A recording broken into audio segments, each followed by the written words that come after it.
அல்ஹம்துலில்லாஹ்.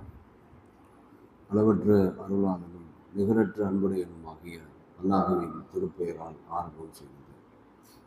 கண்ணியத்திற்குரிய எல்லாம் அல்ல அல்லாஹுவின் நல்லடியார்களே, அல்லாஹுடைய தூதர் நபிகள் நாயகம் ஸல்லல்லாஹு அலைஹி வஸல்லம் அவர்களின் மீதும் அவர்களுடைய சொல் செயல் அங்கீகாரம் ஏற்று தங்களுடைய வாழ்க்கையை அப்படியே அமைத்து கொண்ட சத்திய சஹாபாக்கள் மீதும் சஹாபி தோழிகள் மீதும் இங்கே குழுமி இருக்கும் நம் அனைவரின் மீதும் அல்லாஹுடைய சாந்தியும் சமாதானமும் என்றென்றும் இன்று நாட்டுமாக.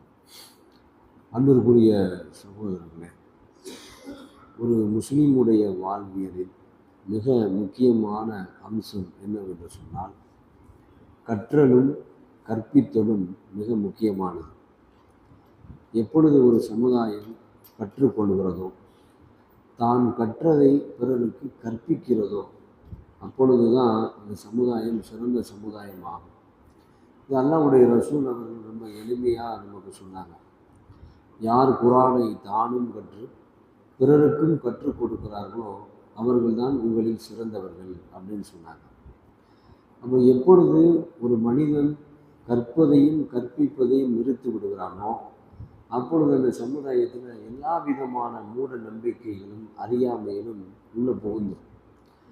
இந்த சமுதாயத்தில் ஏமாற்றம் மட்டுமே மிஞ்சும். எல்லா நிலைகளிலும் ஒரு பெரிய ஒரு செழிப்பமான ஒரு நிலையை சமுதாயத்தில் பார்க்க முடியாது. எது மிகச்சிருக்குன்னா அறியாமை மிகச்சிருக்கும். அப்போ கற்பதற்கான பெரும் முயற்சிகளை நாம் எடுக்க வேண்டும் அப்படிங்கிறது ரொம்ப முக்கியமான விஷயம். குர்ஆனைத்தான் படிக்கணும் அப்படிங்கிறது. குர்ஆன் படிப்பது ஒவ்வொரு முஸ்லீமின் மீது உள்ள கடமை. அதை படிக்கணுங்கிறது வலியுறுத்துறது என்ற அளவுக்கு தான் சமுதாயத்தினுடைய நிலைமை இருக்கிறது. குர்ஆனை படிப்பது என்பது கடமை.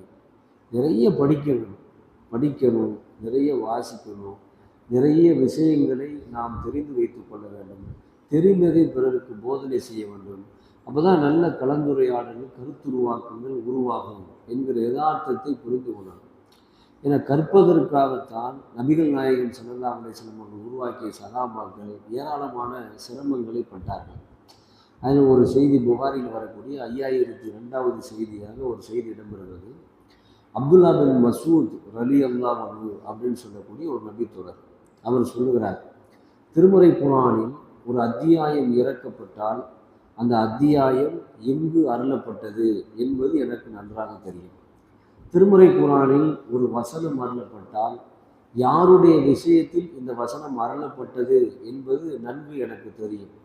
என்னை விட அல்லாஹ்வுடைய வேதத்தில் ஒருவர் தெரிந்து வைத்திருப்பாரே ஆனால் அவரிடம் நான் சென்று கற்றுக்கொள்வதற்காக ஒட்டகம் பயணிக்கிற தூரமாக இருந்தாலும் சரி, நான் உடனே என்னுடைய பயணத்துக்கு ஆயத்தமாயிருவேன் என்று அப்துல்லா பின் மசூத் ரலியல்லாஹு அவர்கள் சொல்லக்கூடிய செய்தியை பார்க்குறோம்.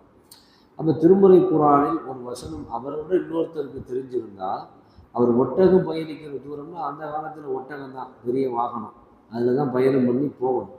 அது எவ்வளவு தூரம் பயணங்கிறது தூரத்தை அவர் சொல்லலை. அது பயணிக்கிற தூரம் அப்படின்னு சொல்லிட்டாலே எவ்வளவு தூரமாக இருந்தாலும் சரி நான் சென்று அவரிடத்தில் கற்றுக்கொள்வேன் அப்படின்னு சொல்கிறாங்கன்னா, அப்போ ஒரு மனிதனுடைய வாழ்க்கையில் மிக முக்கியமான விஷயம் என்னென்னா, நல்ல விஷயங்களை கற்பித்து கொள்வது, நல்ல விஷயங்களை கற்று பிறருக்கு கற்பிப்பது.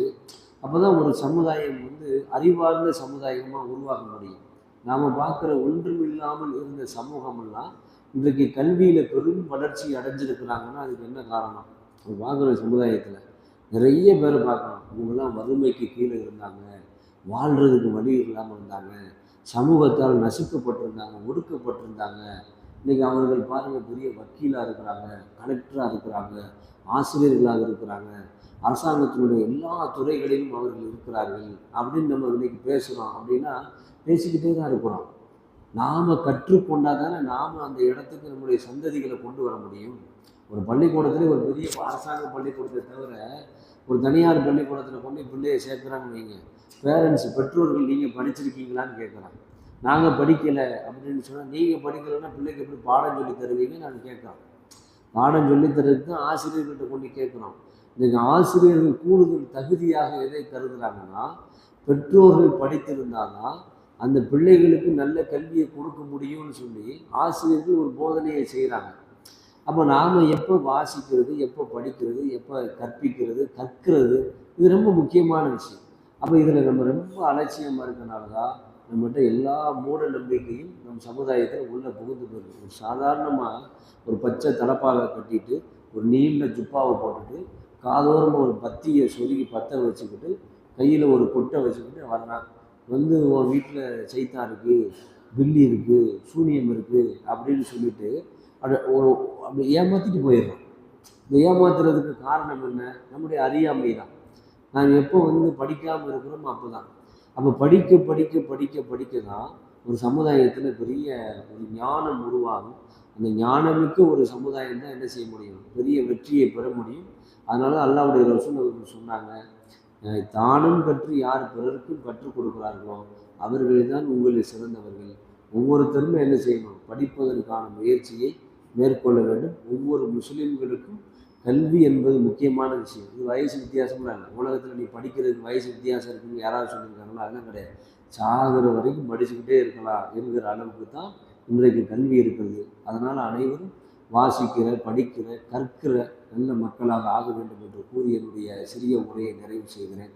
வாகுறுத மனாலில் அல்ஹம்துலில்லாஹி ரப்பில் ஆலமீன். அஸ்ஸலாமு அலைக்கும் வரஹ்மத்துல்லாஹி வபரகாத்துஹு.